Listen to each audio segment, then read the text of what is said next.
the next person who's gonna come over, I met her through LinkedIn.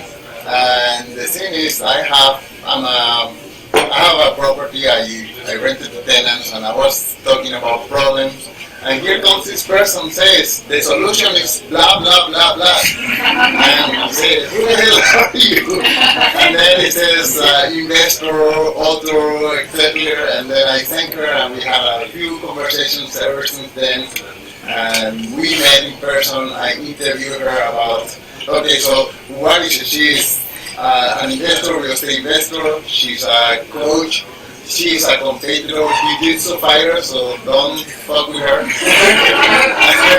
And in addition to that, she encourages people to become investors as well. She coaches and she speaks, so please help me welcome Terrie Schauer.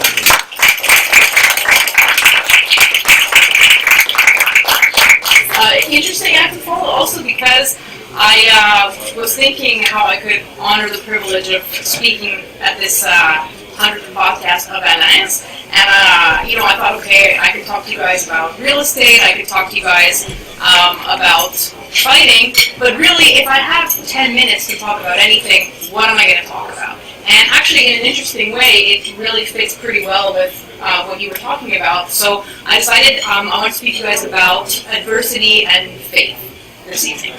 So I'm a real estate person. I started managing properties 20 years ago, and not really without a goal of it to turn into anything. I kind of just fell into it, and then along the way read Rich Dad Poor Dad and some other investment books which are about how you can break out of the rat race and really build financial independence.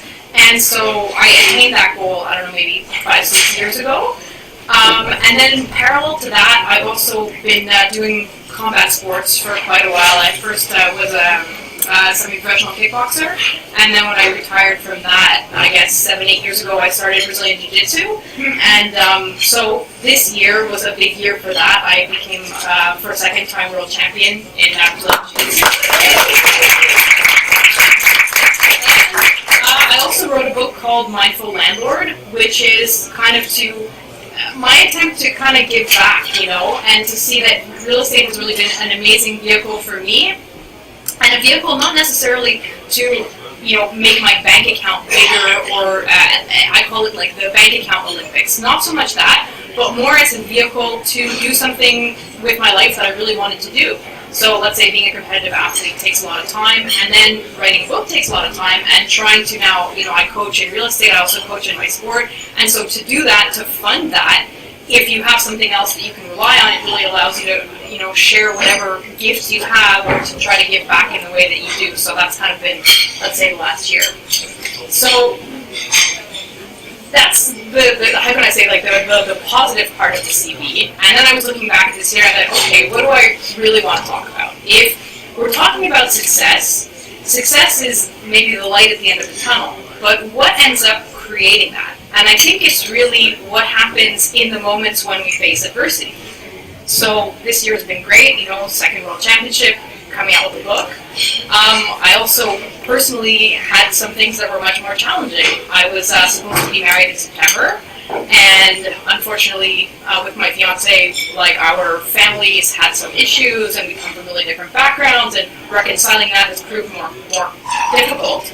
And so I found myself in this position of, trying to be a motivational speaker and coaching and competing at a high level, and at the same time I'm having trouble getting out of bed in the morning. And I'm like, oh man, I'm really feeling broken about that stuff. But at the same time, how do you work through that adversity and really come back from it and allow it to be something for growth?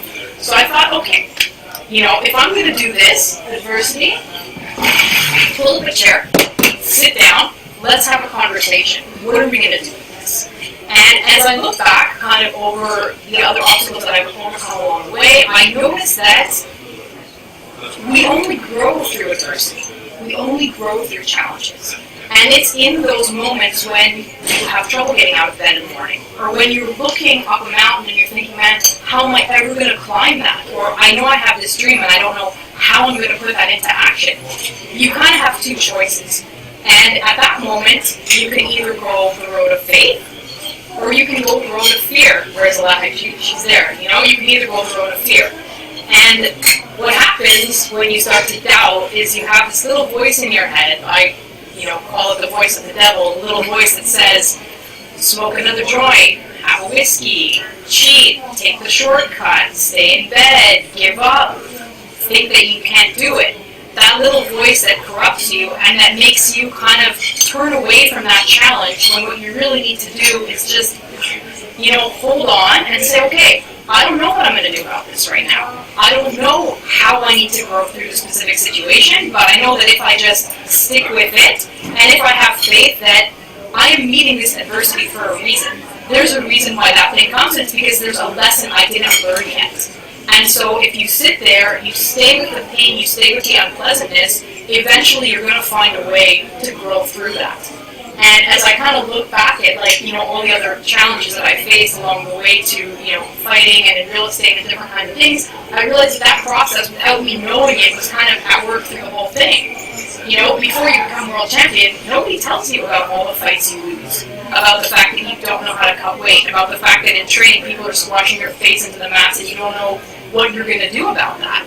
And along that path, you have all kinds of escape things that are offered to you. In competitive sports, there's doping, people will dangle drugs in front of your face, you want to win, take this, do these kind of shortcuts, and you have a choice when you meet those things. Yes, you want the objective, but how do you want it? And that's the moment, I think, when, I use the word faith, I don't mean it's a bit of a religious word, but I don't have another word for it, is that you have to believe that if you play the game fair, if you really learn the lesson that you need to learn in that particular situation, let it teach you. That's what pain and adversity is about. It's there to teach you something. And so you need to figure out what that lesson is and kind of let yourself grow through it. So, that's kind of what I wanted to say this evening.